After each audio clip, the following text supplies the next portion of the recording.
EQ can be used subtly to make slight changes in overall tonality, or it can be used more aggressively to significantly reshape the timbre of a sound. A gentle presence bump in the upper mids, or a slight dip in the lower mids, for example, can pull a track out of the mix or prevent one instrument from covering up another.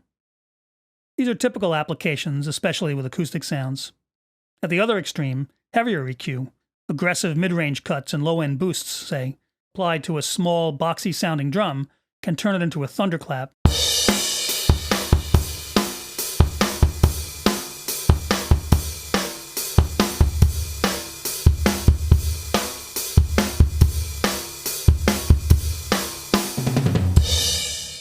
And large tonal shifts can drastically recast the sound quality of an electric guitar, either slotting it into a mix or making it really jump out as needed.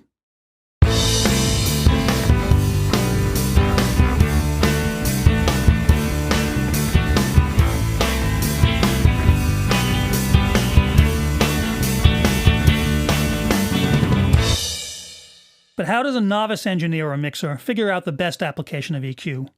When would only subtle tweaks be the way to go, and when would more aggressive tonal changes be appropriate and useful? Well, you always want to have a tonal reference in mind. With acoustic recordings, that reference will be, in part, the natural sound of the voice or instrument, the tonal balance you'd perceive if you were there in the room as it was being played. But the actual tone may not always be the most suitable when an instrument is mixed in with others and all are being heard together through the speakers. To achieve clarity, the tracks in the mix will likely need some help from EQ, even if the goal is a completely natural-sounding tonal balance. But that may not necessarily always be the goal. Pop, rock, electronic music combine instruments and voices that simply wouldn't blend well together acoustically, like a softly sung vocal over a pounding drum beat, or a bubbling electronic sound that has no direct acoustic counterpart.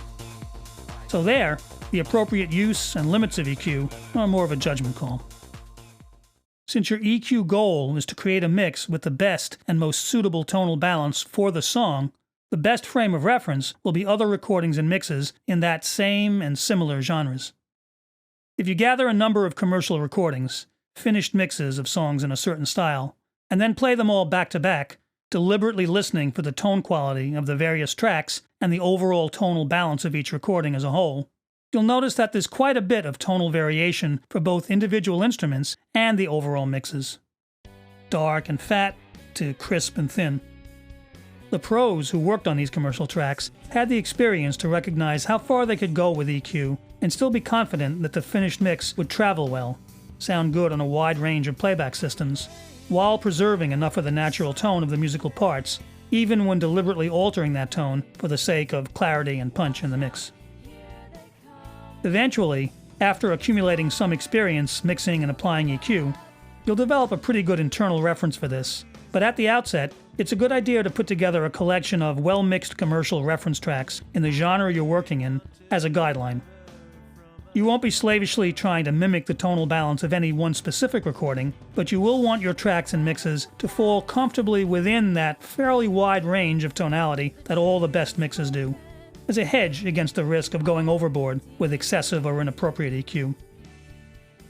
Eventually, you'll come to trust your own ears, but initially, taking advantage of others' more experienced ears can be a great help while you train your own.